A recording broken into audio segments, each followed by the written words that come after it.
YT Productions.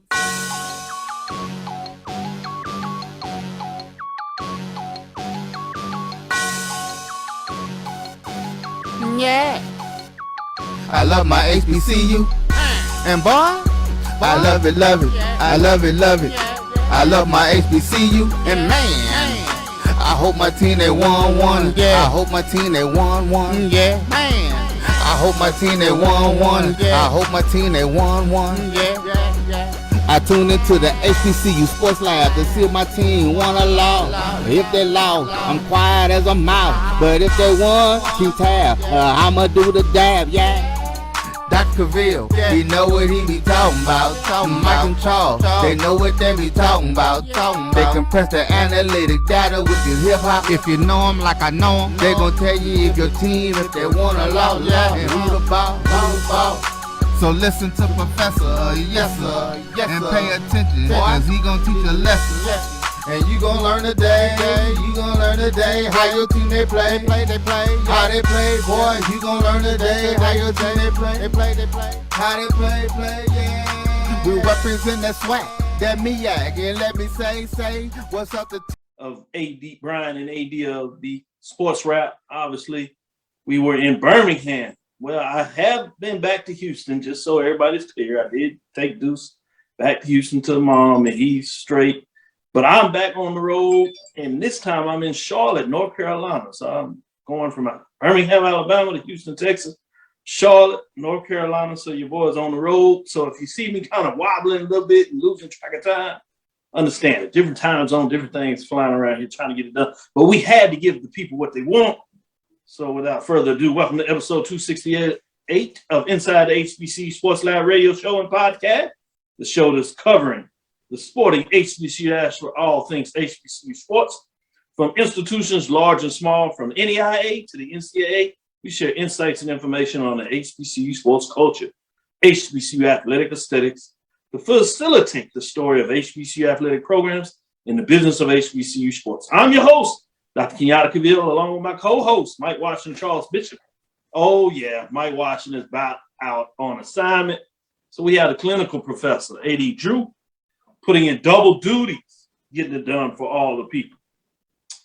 Well, they're filming from their home studios and sending a signal live, KSWH 1230 AM studios with the Texas Radio Hall of Famer. I should say multi-Hall of Famer, Ralph Cooper, in a beautiful home for Charles, Texas Southern University, in Houston, Texas. Again, I'm on the road, Charlotte, North Carolina, so we're going to bring it and do what it does.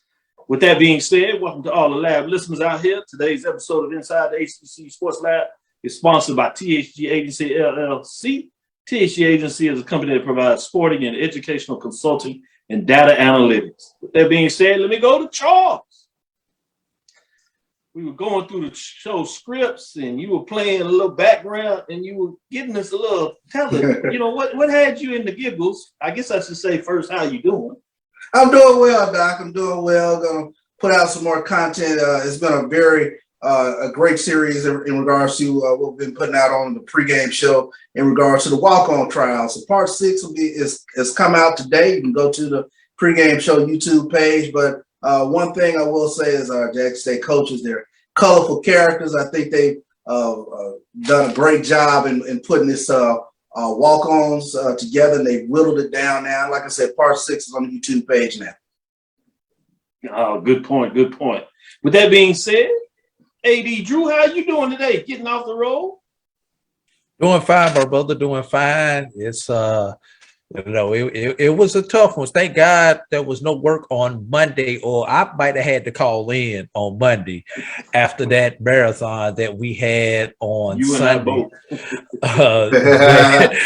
there in Birmingham. But hey, who said HBCUs cannot play baseball? Because we showed it on Sunday in Birmingham, Alabama, with that instant classic 14 innings, 6-5 score, and one small mistake is, well, I won't even say one small mistake. Both teams capitalized when the other team made a mistake. And you were sitting right there next to me, Dr. Cavil.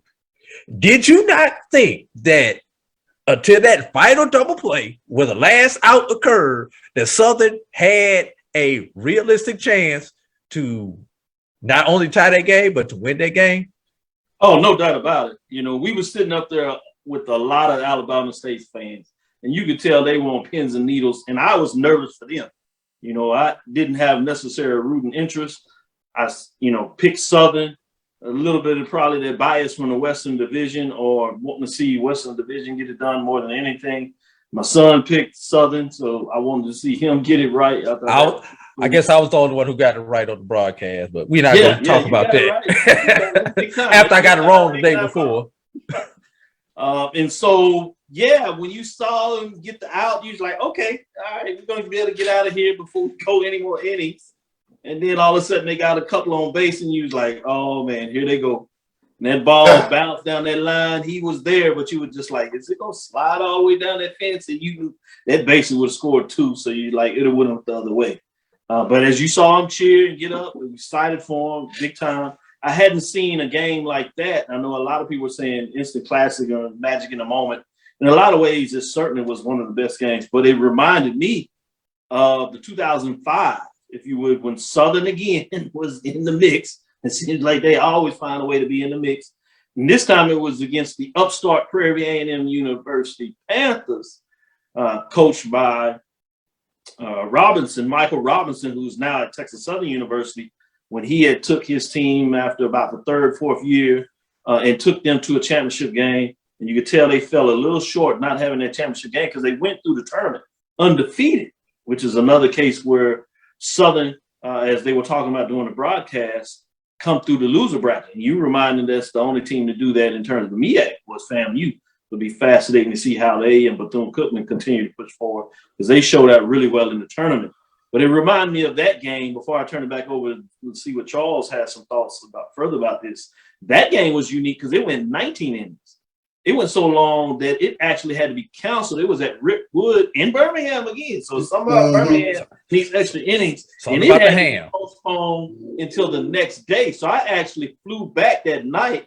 And I remember being in the house talking to Charles, getting this feedback. We're up to like 1 o'clock in the morning. I was like, what is going on? He's texting me. And I'm just like all in this. I can't go to sleep. I know it's like 1 o'clock and they finally told me some disturbances. I don't want to bring it up so negative. As Southern had a guy on third base and they were wanting to finish the game. And Charles was like, we're not keeping our kids out here. So anyway, they went to the next day. And Southern, to their credit, got it done. Great ball game. But any additional thoughts? I know you weren't there live in action, Charles, but you got to watch it. So you can give us a perspective for all those fans that saw it streaming. What did you think about all that? Yeah, I mean, it was a great, great game all the way. I mean, it really kept you on the edge of your seats. I tip my hat to the Southern Jaguars.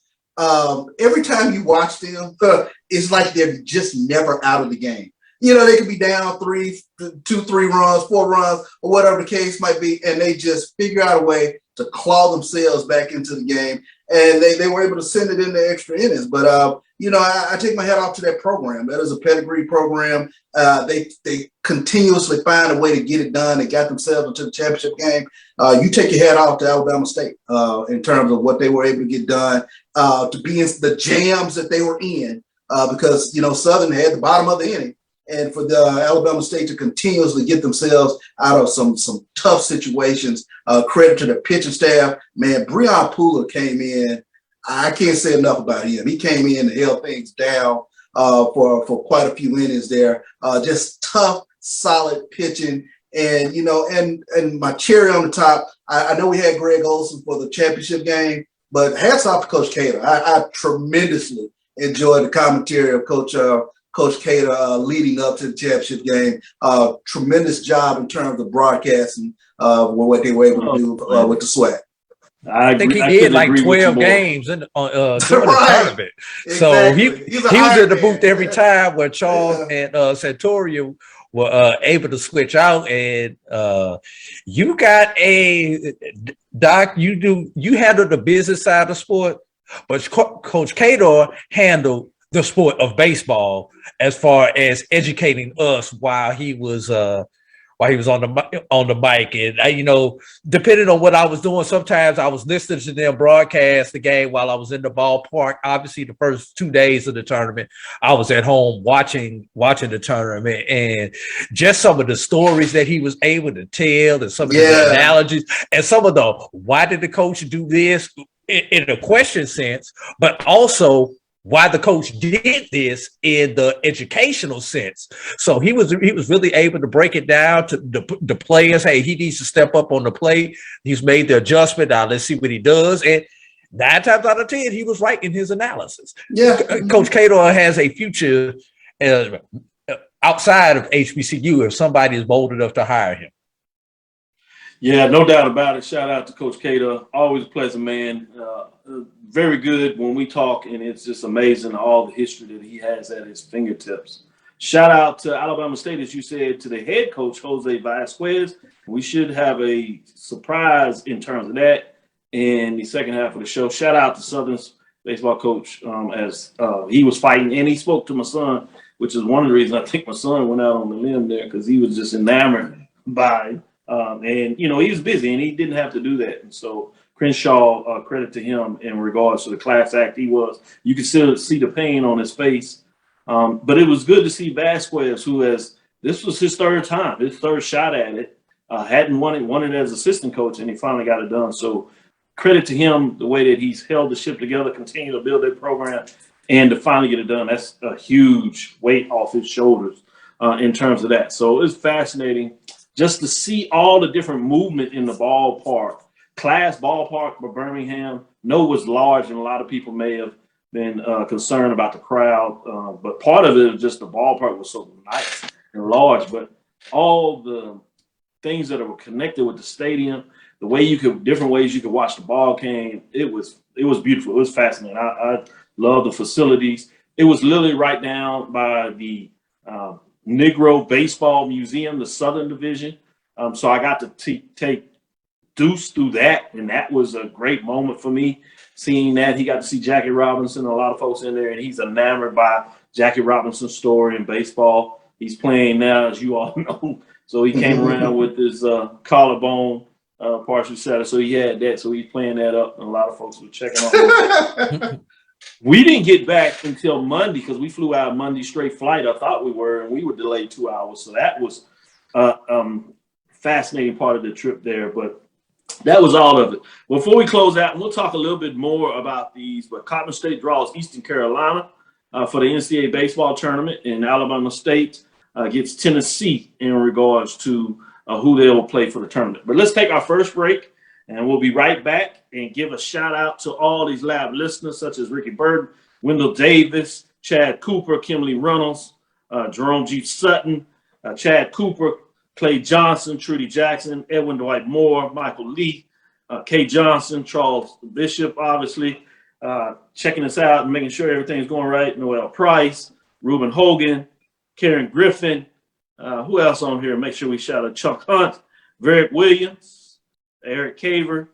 A lot of good folks on here checking us out. Appreciate it. We're going to get a little bit more back in the tournament. Let's take this break before we carry on with the second half of the show and give you some insights and break down some teams in terms of kind of what we did before the pregame, but now we'll do it in hindsight and add Charles to the mix and see what we got. Let's take this first break. We'll be right back after this break.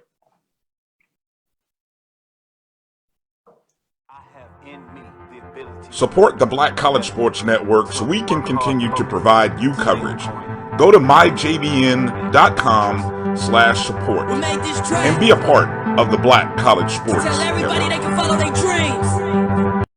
Let's get back to getting ticks instead of watching flicks. Before we can safely get out there, we need the facts on COVID-19 vaccines. Visit getvaccineanswers.org so you can make an informed decision for yourself and for your crew. Don't worry, Ma, we'll be there soon. We? Is this the one? Well, let's say I found the one who takes me to another level. Always stays calm under pressure. Most importantly, the one that helps me discover the coolest places. This sounds wonderful. Come outside, I'll introduce you. They're here. Definitely the one. Introducing the all-new Nissan Frontier. Maureen is saving big holiday shopping at Amazon, so now she's free to become Maureen the Merrier.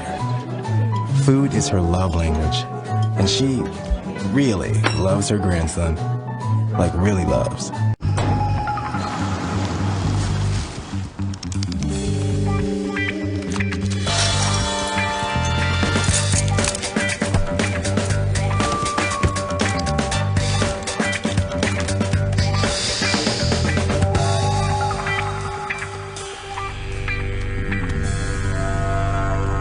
For 5-star backyards, Yellowwood brand pressure treated pine. If it doesn't have this yellow tag, you don't want it.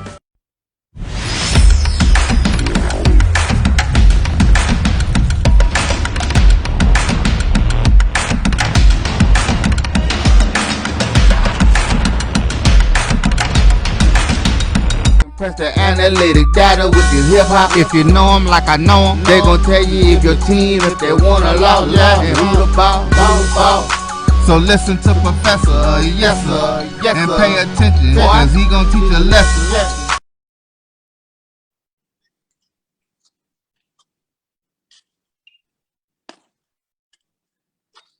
You're back, Doc. This is Dr. Ville with Inside HBCU Sports Lab with Mike Washington and Charles Bishop. Mike Washington's out on assignment, so we got AD Drew, and we got the 2022 SWAC baseball champion. 101 years of existence for the SWAC. First time for a 12-member tournament. 8 were in the tournament, and only one stands at the end, and that is none other than Alabama State head baseball coach Jose Vazquez getting it done. So first thing out the box, Coach, how does it feel?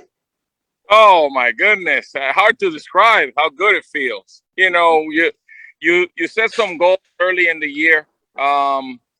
You work towards them, and it's so fun and rewarding to see your guys get to enjoy the fruit of the labor throughout the whole year.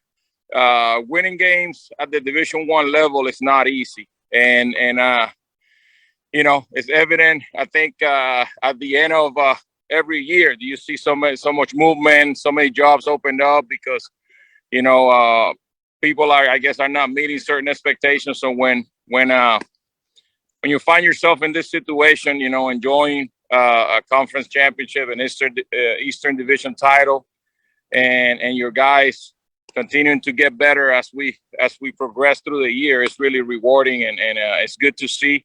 And I'm extremely happy for my team and my guys. And for everybody who doesn't realize, Coach Vazquez is at practice. He simulated and still took out time to make sure he can show his love. So please understand if you hear him looking at and he decides to make a coaching call right there. Hey, this real-time interview, it happens. You know, we get it like this. But let me circle back a little bit. You're a championship coach. You did it as an assistant coach, but on Cookman, you come over to Alabama State, you get it done in 2015. Coach leaves, you take over the helm, and you get to what seems like the mountaintop, to the championship game twice. Knocked on that door, but this time you knock it down. So I just wanted to level set for everybody. It's like, you're not new to this. This program is solid. It's been there, and it's playing really good baseball. Midweek Division I wins, as you're talking about, which are not easy. You have some of the most wins in terms of overall conference for those midweek wins, some statement wins as well. So just wanted to congratulate you on all the work that you've done and make sure people understand that this is not a fly-by-night. This is not a happenstance. This is a lot of work that has went into it. So if you're a little bit, before I share the interview with the other colleagues here, talk a little bit about the work that goes into preparing to earn a championship in the SWAC. Well, first of all, thank you. Thank you for those kind words. I've been fortunate enough to be coaching at this level now for 20 years. And it all started with an opportunity that I was given. And I think I want to believe that I made the most of it. You know, a lot of hard work, a lot of time away from the family, having the good people around me. And as you mentioned, you know, it takes a lot of people to be on the same page in order for you to be able to win at this level.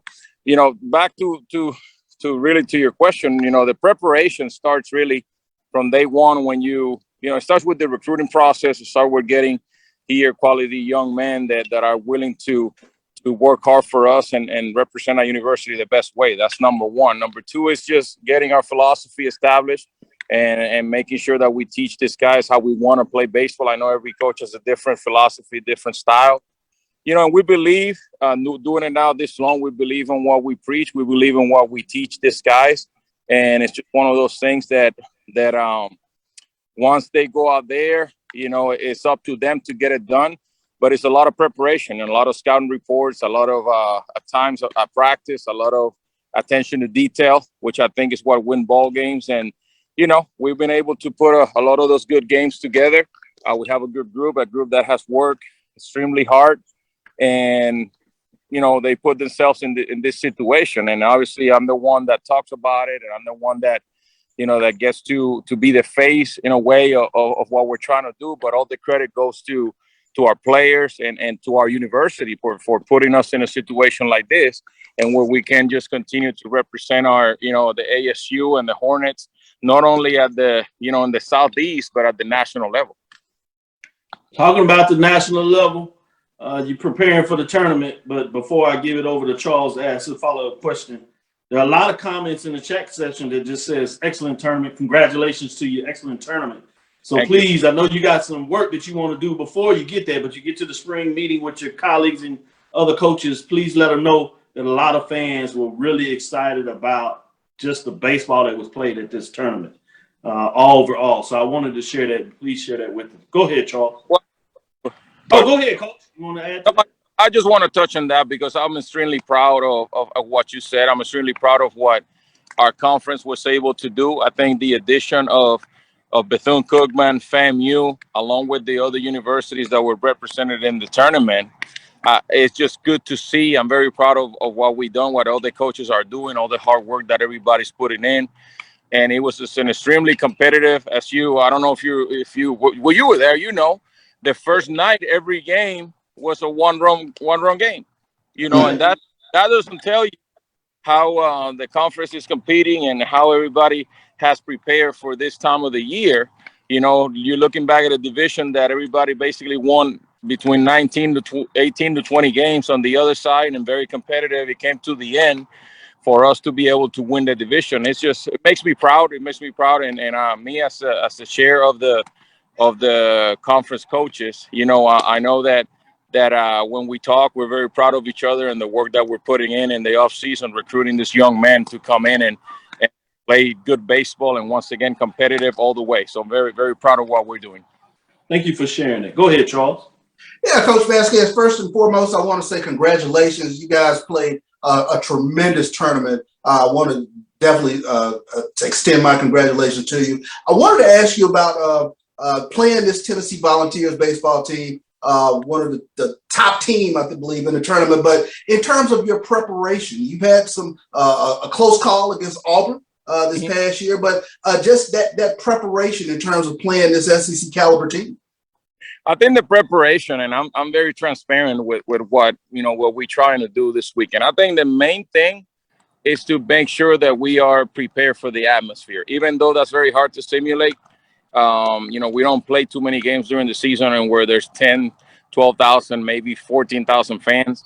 And that's what's going to happen this weekend. We just have to be ready for that. I think my guys, baseball is baseball. As far as the other stuff, there are going to be some guys that obviously throw probably a little harder than what we have seen, I guess, on a regular basis. But at the end of the day, we throw the baseball, somebody's got to hit it. They throw the baseball. Just got to catch it. I like it. Catch it, got to make plays. We're still dealing with young men that are, 18 to 22-year-olds, and a lot of things can happen. So I'm just, the mental aspect of things is to me right now the priority, just to make sure. I've been fortunate enough to be in 10 regionals, into where I've seen a little bit of what goes on with the atmosphere.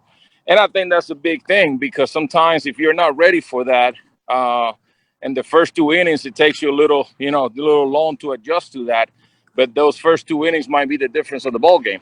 And I don't know what happened on Friday. I don't know how my guys are going to react. But to me, that's the priority, to make sure that I cover all the grounds into what they can possibly expect when we step feet, a foot over there in Knoxville. Needless to say, number one team in the nation. We have a lot of respect for what they're doing. But then again, we feel that we have a very good team too. So, I mean, we respect everybody, but we don't fear anybody. And that's just very simple. And I'm going to describe it that way. We're going to come in and, we'll play good baseball. We have competed against everybody that we face the entire year. And I don't expect anything less than that. They're going to be a good team, but they're facing also a good team. No doubt about it. I like it. Just a little baseball. You throw it, hit it, throw it, catch it. I like it. That's what we do. AD Drew, go ahead and follow up with your question. Coach, I want to take you back to Sunday. Got to, Coach. Got to. And I want you to talk about. We all know Southern traditionally is a team that does not lay down, and they showed it. They showed it on Sunday. You guys went up early. They came back and tied it. You guys went up again. They came back and tied it. Went back and forth and back and forth.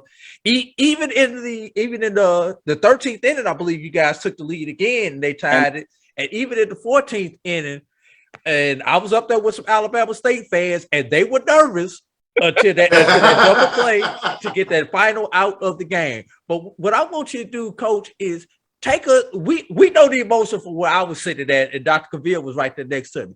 Take us to the emotion. That includes Coach Eddie Robinson. E-Rob was right there next to us also. He was cheering, but he was a little nervous.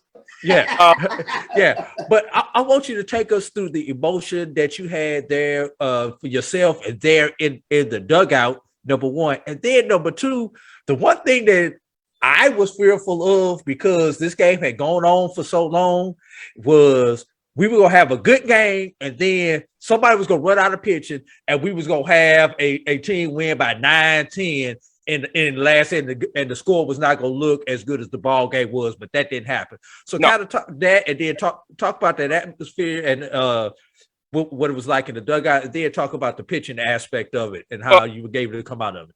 Going to your first part of the question, the emotions. Let me tell you, I once again, I think the experience now that I have, I feel that I'm still young, but I've been around college baseball long enough, and to know that I got to stay calm. I got to show my guys that I'm still being positive, and that I still believe that we're going to find a way to win. I can't lie to you and tell you that when we didn't score in certain situations and not being the home team, going into trying to get really, at that time, more outs than really what we had planned. My mind was like, you know what, it's going to be tough to get out of these situations, particularly when, and I don't know exactly if it was the 12th inning or 11th when the bases loaded. I know where you're going. The bases loaded. Bases loaded, and we were up by 1, and we once again, a lot of credit to my coaching staff. We had a brief meeting right there, and then we said, okay, what are we trying to accomplish in this inning? So we all came to the conclusion as we're going to allow them. I guess we'll live with them tying the game. We were up 5-4, I believe. I said, we'll live with them tying the game, and we'll just play double play death. And then from there, we'll see if we can get out of it, So, and it just worked out that way. They hit it to a ground ball. We turned the double play.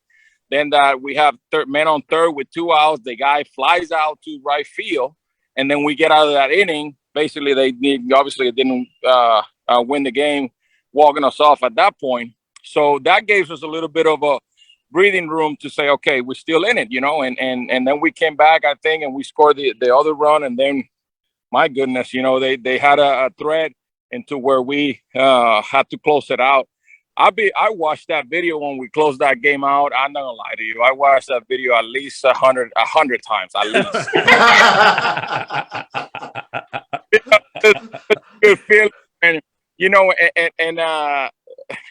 and once again, we had a lot of meetings throughout the game with my staff and other situation into where we met right there.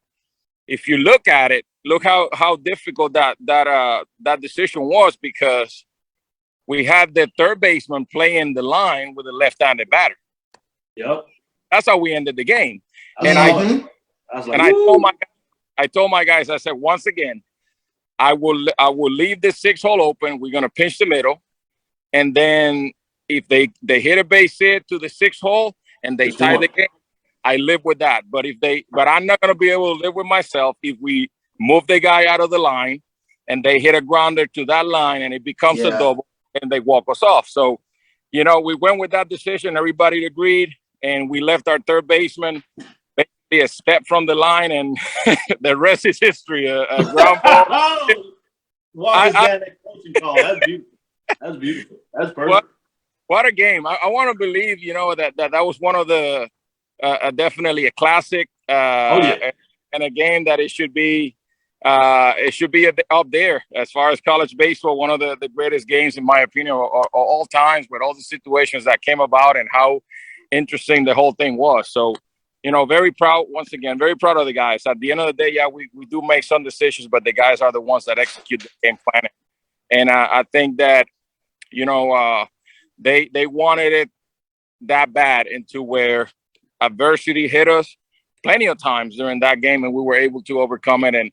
And those are good signs, not only for the game of baseball, but I think that as they move on and get older and become fathers and obviously husbands and all that stuff, that's what I want them to do in life, just to, when they see adversity, just find a way to overcome it and make sure that they continue to do the right thing and keep fighting through things. That was Coach, it's such a great interview. Coach. We're going to take a quick break. Is there any way you can give us 5 minutes after this break? Absolutely. Yeah, I got it. I got my coaches are working at it. So, and we're getting a good workout in on the infield. So we're good. All right. So we're going to take this quick break. We'll come back and give you 5 more minutes. We're going to get a question for both Bishop and Drew. So excited about this, and the listeners are eating it up. So we want to make sure we take full advantage of it, and you deserve it. So I'm glad you can stick with us. We'll be right back after this quick break as we get into the 7th inning stretch. Coach is ready.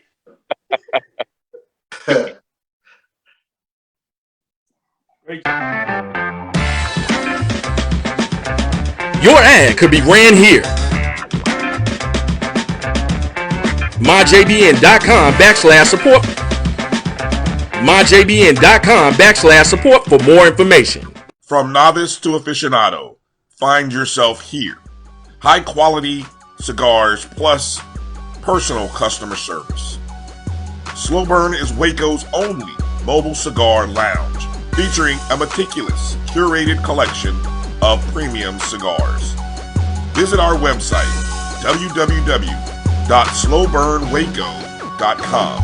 That's www.slowburnwaco.com. Since 2002, Empowerment Resources, Inc., a nonprofit organization, has empowered more than 1,500 youth and adults in Duval and surrounding counties. Through its programs, Journey into Womanhood, Girls Mentoring, Life Skills for Teens, and Parenting Education Coaching.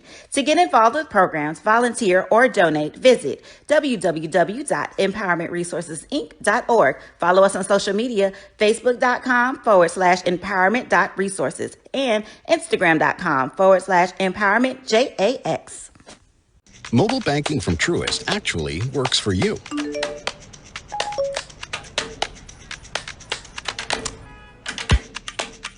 It gives you simple, smart, personalized insights to keep you one step ahead. Because we think that's the kind of control you deserve over your money. When you start with care, you get a different kind of bank. Truist.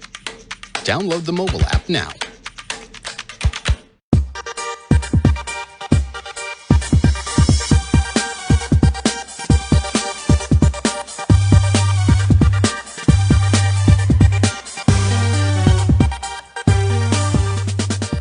Press the analytic data with your hip hop. If you know them like I know them, they gon' tell you if your team, if they wanna loud, and who the ball. So listen to Professor, yes sir, and pay attention, cause he gon' teach a lesson. This is Dr. Cavil with Inside HBCU Sports Lab with the 2022 Alabama State head coach, Coach Vazquez, champion. I know you like how that sounds. Oh man.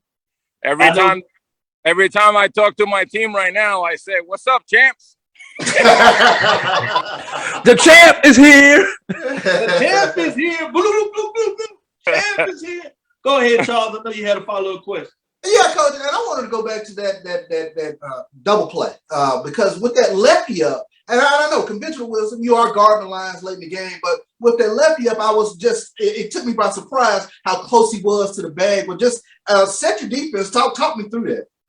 Well, once we saw the lefty, he does have a tendency to go the other way, and that's what he was trying to do the whole game. He fighting off. The count was 2-2, so typically majority of hitters, they want to let the ball get deep and they want to work the other way. As we get into that situation, we got one out, we got first and second, and thinking, you know what, we still got to guard the line. We still, even if I move them, it's got to be a situation into where, a step, he's still there guarding the line because no doubles. Once again, Southern, with particularly in that inning with two fast runners, those guys score. If something happens into where you place the ball to the line, they're not stopping those guys. They're going to force the issue, and at that point, the game is over. So we were up by one, and I just thinking, like I said, I met with my staff, and I don't know if you noticed, we kind of took a break.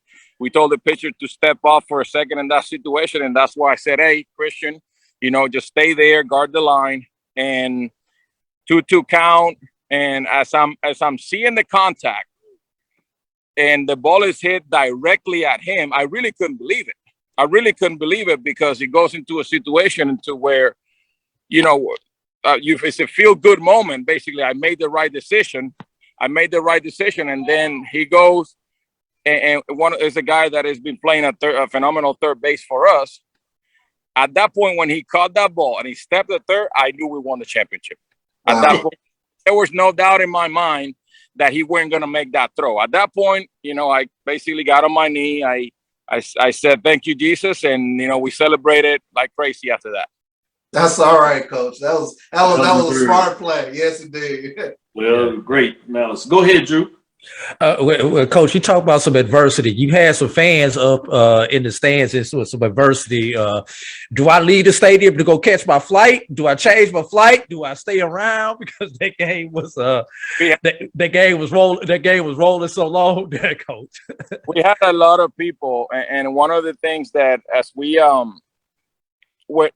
before we exited the stadium, when I checked my phone, I had literally over 150 messages. Just everybody, between the congratulations and telling us how intense of a game, basically for a lot of people, a game that they haven't seen like that before. I told my staff, and I'm not joking about this. I said, if you give me a million scenarios in baseball until you say, give me the toughest game that you will ever, find yourself on winning, I don't even know if those scenarios that we encounter on Sunday are there because It was, there were so many things that happened into where, like I said, it wasn't doubt, but it was like, wow, I mean, this is going to be tough. It's going to be tough to overcome this one particularly when we have bases loaded, nobody out, we don't score. At that point, you go back, it was like, wow, is this meant to be? Is it meant to be for us not to win? And then with our senior leadership, Breon Pooler, and coming out and giving us another chance to get at the plate. I mean, it's just like I said, you get into a situation like that, and I feel so proud of particularly my upperclassmen, and that's one thing that we did, and I did by design. And I know you guys watched the game, but we started with the freshmen, and then everybody else that threw from there on was a senior. So I wanted to make sure that my upperclassmen, my guys with experience, were the ones that had the baseball in such a crucial time. The rest of the game, that's why I gave the baseball to Peyton Harris, which has been outstanding for us. He gave us as much as he could. Then I gave the baseball to Breon Pooler on 2 days rest. And he, my mindset was give us 2 good ones and then we'll move on. And he ended up giving us like 4 2/3. Yes. Wow. With 2 days rest, and he was as good as ever. I mean, he was as good as he's been all year because he's been really good. But when you go in there with 2 days rest, you kind of get a little hesitant on like, what am I gonna get? And my goodness, when he was throwing the baseball, the way that it was coming out with the intensity and locating his spots and all that stuff, it was just fun to watch. And then obviously once again gave the ball to another senior, Osvaldo Mendez, and he just came in and did an outstanding job getting out of that big inning with the double play and then just closed it out. So, I think that when people asked me early in the year, I said, I know we're talented and a lot of teams are talented, but when we have guys that have the experience, sometimes experience is very hard to replace, and those moments are not, some guys, sometimes you have a freshman that, like I feel I do. I got a freshman McIntosh that I know you guys saw it in there. That guy's fearless. He's going to be an outstanding player.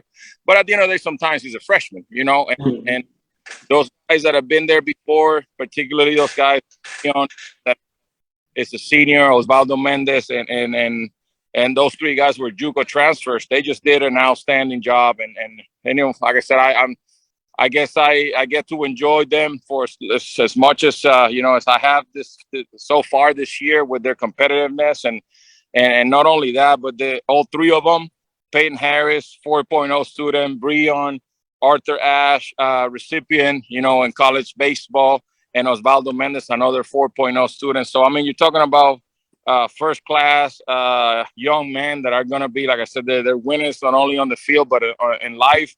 I guess as a coach, it's like they made me proud. It's like I'm their dad, and I'm watching them do the stuff in front of me, and that's how I feel about these guys. I'm a girl dad. I got two girls, and every young man that I get to coach, they feel like they're my sons.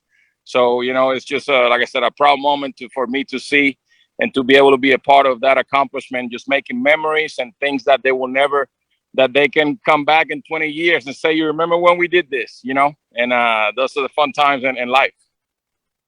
Great place to close. But I do want to give one more that we didn't ask you that you wanted to make sure that you express, whether it's in terms of your administration, your ADs, your fans, the parents, and your players. This is a moment where you get to say whatever you want to say at this time before we let you go. One thing that I can tell you is for the people that don't know, I'm an HBCU grad, and my entire staff were HBCU grads. We are our alma mater is Bethune-Cookman, so we went to Bethune-Cookman, we coached there, we played there, and we were able to accomplish a lot of things while we were there. But Alabama State is an opportunity that for me, after 14 years as an assistant, gave me an opportunity to be a head coach. I don't take that lightly. My job to me, and I know my assistants on every day, we come in here and we want to make sure that we put Alabama State first. And that's one thing that I want our fans to know. I want to make sure that they feel that we're doing that. And I want to thank them for their support. That we have I think that we have a great support here in town. A lot of people have, a lot of respect for what we're doing. And I just hope for them to continue to be behind us and our program. And, we now moving in, being in one of the top 64 teams in the nation, just as everybody else. Our goal is not just to go to Knoxville and just, compete. Our goal is to try to make it to Omaha. So, I mean, we're gonna give it a shot. Like I said, we're getting ready and we're going to enjoy the moment. We're going to live in the moment, but we're going to go out there and represent not only our university, but HBCU baseball and obviously our conference. So we're ready to go. We'll be departing tomorrow. And, I want them to enjoy the moment, but I want them to understand that we're going there to make some noise. Well said. And you certainly have our support and our love. We appreciate it. Anytime you need to get some information out, please know you got a home here. And we certainly will be rooting for you all the way to the College World Series. Thank you, guys. Thank you for your time. This is Congratulations, Coach. HBCU Sports Lab. Yes, sir. We'll be right back after this break. This is the champ. The champ is here, Coach Vazquez from Alabama State University, 2022 SWAC Tournament Baseball Champion, as well as the Eastern Division champion. Thank you guys for what you do for HBCU athletics. This is a fantastic avenue for all of us. This is our ESPN, so we love what you guys do. Brian, AD, Roy, all you guys at BCSN. We really appreciate what it is that you guys do for us.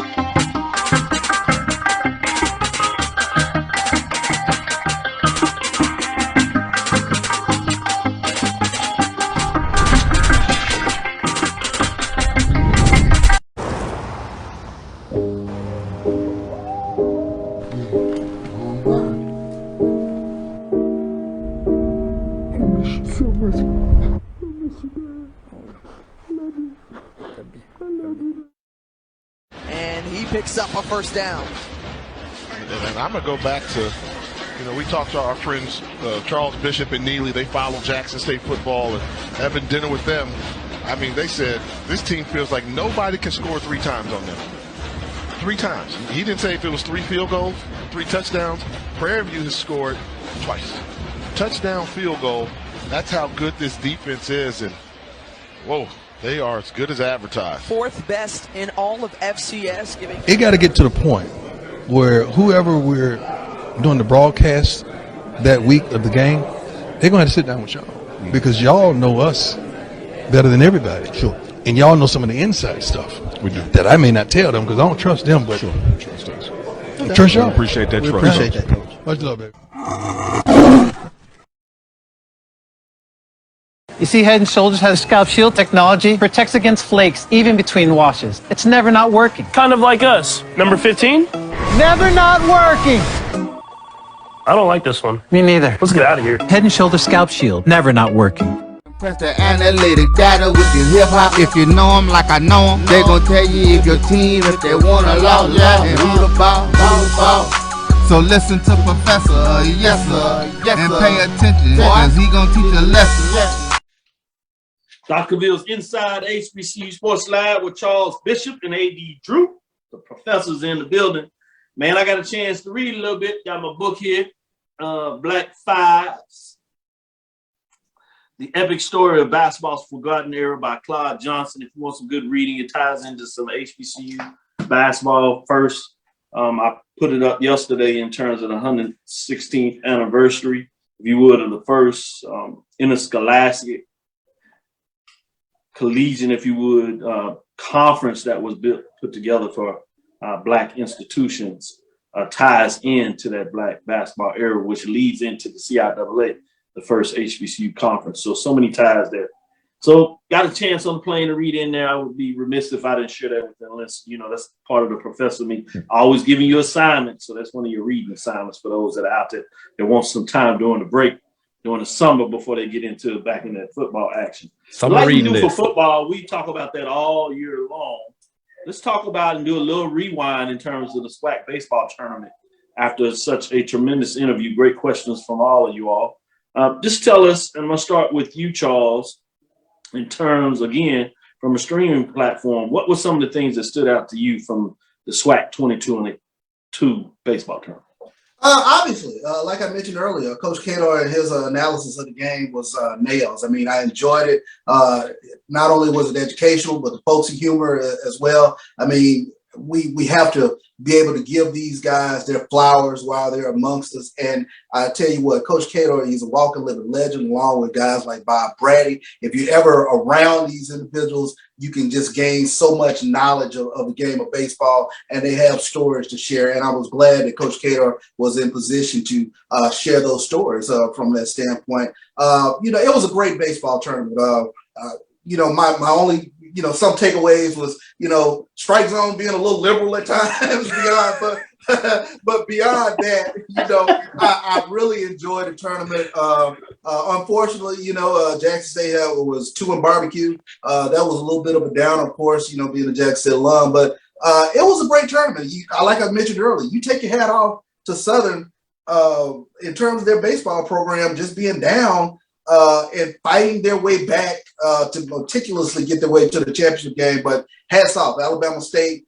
They were the best in the SWAC East. They carried that momentum into the tournament. They were able to get it done. So, it's going to be interesting to see if they can get those great pitching performances like they had in the SWAC tournament against Tennessee. And like you said, anything can happen. It's baseball. We've seen it once, 2014. I remind people, Jackson State knocked off the number 1 team in the country in that game 1 against Louisiana Lafayette. Vincent Anthony and Alexander Jude did a tremendous job in terms of stranded runners. So anything can happen.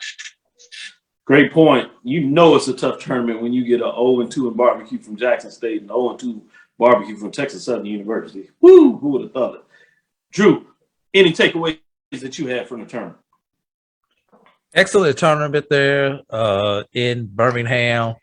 Couple of things. Number one, you mentioned Coach Cato.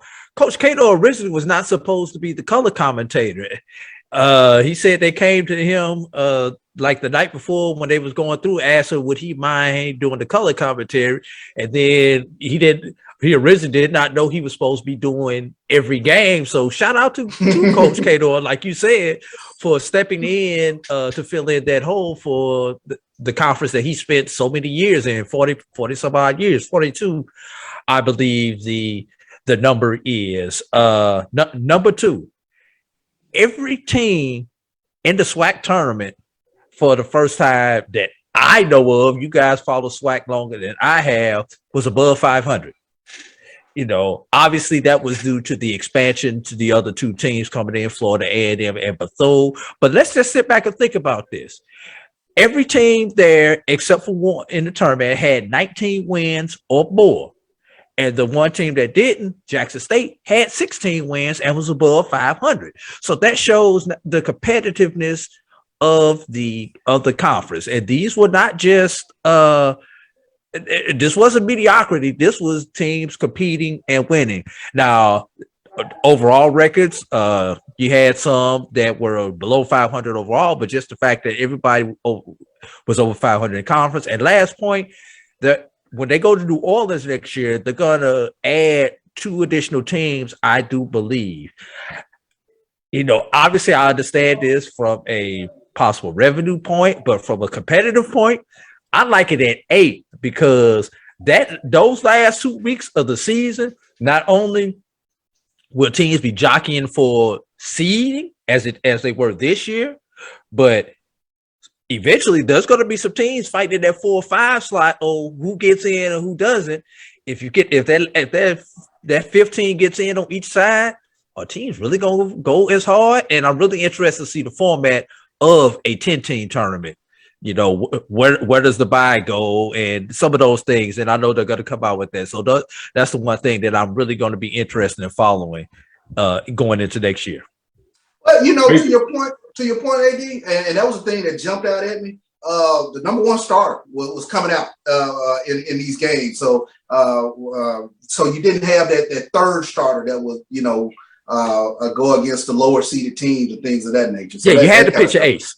Yeah. Or the midweek starter. So to your point, we've seen in previous tournaments where you'd have the number 1 team playing the 4 team, which would just get in and didn't necessarily have a solid record. And you see a lot of times where the number 1 team would pitch, you know, the third or midweek starter thinking they could get over the hump. And most times they did. So good point. I'm like you, Drew. I like the 8 teams. I understand financially why bringing 10 teams helps in that scenario. But it'll be interesting to follow in the offseason where they make that change because there'll be some dialogues out there. I want to give some love to Barrett Williams jumping in there to your point. When you talked about the number 1 seed being upset, he said, yep, for the SWAC, happened 3 times. SU beat number 1 Cal State Fullerton, TSU beat number 1 Rice, and JSU beat number 1 ULL over the years. Credit to the SWAC. Great comment there, Varick. I was thinking about it, but you made it easy and got that information too. Donna Glover said, hey guys. Anthony Weston said, what's up to everybody? Edwin Dwight Moore, to his point, and I was going to go here, so I'm glad that you did this, Mr. Moore. SWAC, digital network, excellent streaming of the tournament. We want a lot more of that across our sports.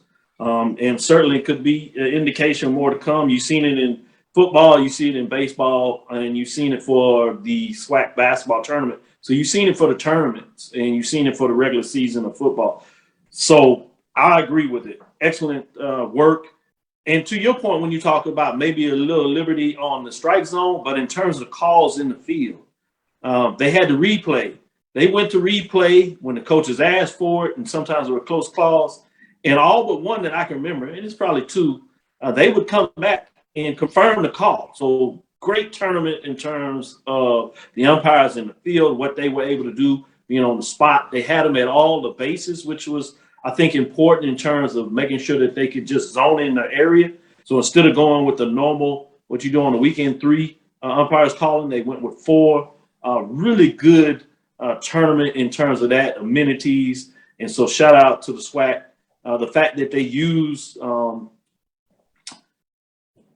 play-by-play in color folks that are familiar with the SWAC all the way up to the championship game, obviously, which is governed by the contract of ESPN. The fact that they put that together, I thought was a very brilliant move and a great job in terms of paying homage and allowing folks to do the job. And I thought that brought a little levity to the broadcast. So I just wanted to bring that up. I think it was excellent tournament in a lot of different ways. And I just believe if this is where we are in one-on-one, it's going to get more interesting and fascinating.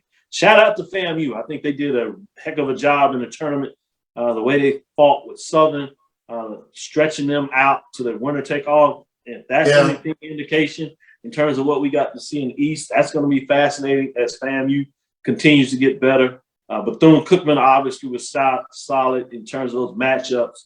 You had 6 one-run games. You had 2 that were 3-4 point games in terms of that. You essentially had 3 blowouts in the entire tournament, but excellently played tournament in terms of what you see in the matchups, including the first 4 games, which were run games, which is a heck of a statement when you talk about the quality of play.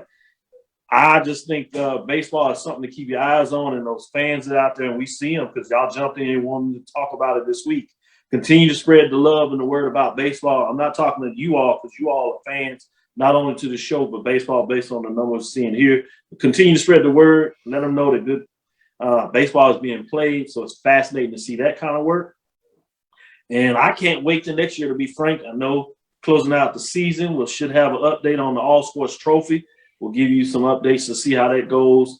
And then we'll get into the summer where we'll start talking about some, before we get into football season, we'll bring in some researchers to give you some updates, see about getting some backdrops in terms of the business of sports and sharing more information in there. But not to be outdone, we do have the postseason for baseball. And then on Thursday, look for us to take you down the track and field as we have people going to Eugene.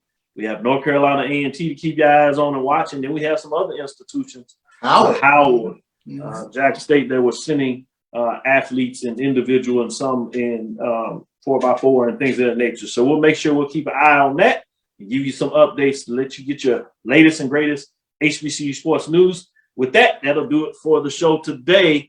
I want to say thanks for everybody joining us. Hope you enjoyed the interview. Thanks for listening to Inside the HBCU Sports Lab. Make sure you share our podcast with your friends and colleagues. I am Dr. Kenyatta Cavil, the Dean of HBCU Sports, coming from inside the lab in the College of HBCU Sports with Mike Washington, Charles Bishop. I hope you enjoyed our shoe-in with A.D. Drew, bringing in us the clinical professor role, and hope you enjoyed our interview with Jose Vazquez, the 2022 Eastern Division and SWAC tournament champions as they move forward. Shout out to Coppin State for getting it done as well. Follow me, Dr. Kenyatta Cavil, on Twitter, Facebook, Instagram. It's DrKenyattaCavil. We look forward to discuss the latest in the lab as we get you back on Thursday at 6 o'clock Central Standard Time. Dream big, continue to move forward. We will talk with you soon. Charles? Of course. A.D. Drew? Lecture. Dismiss. Shout out to Bishop. Yeah, I got a little bit of my black and gold on. That's why I was about to say. Hey, I guess the East is the best right now. The East is the beast of baseball. East, we didn't get into that. They dominated the tournament, man. 3 of the 4 the first day. It's tough. Yes, indeed. More than that. It'll be something to keep our eyes on. Something about the East. Football. Baseball. Man, I don't know.